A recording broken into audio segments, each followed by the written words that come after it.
So now let's work around with the imprint section inside of Wix ADI. So in order to do that, I'm just going to click on this plus icon right over here, and then I'm going to choose the imprint section right over here, as you can see. So if I were to go over here and choose one of the options right over here, you can see that the imprint section actually comes up. So this is the imprint, as you can see right over here, just like that. And you can add in the details right here. So you got the title, you got the subtitle, and you got the paragraph that you can work with. And of course, you can work around with its option right over here by bolding it, turning into a list right over here. So you want to give something in detail, you can use the imprint section right over here, just like this.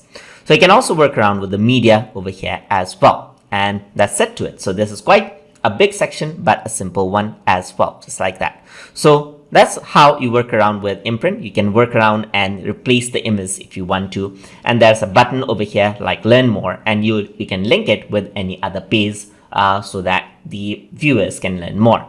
So in the design section, there's different options. So this is one without an image, as you can see. And there's different options that you can choose from to make your imprint stand out, just like that, as you can see. So that is how you can work around with the imprint section inside of Wix ADI. So hope you guys learned something as always. And as always, please like, comment, share, and subscribe.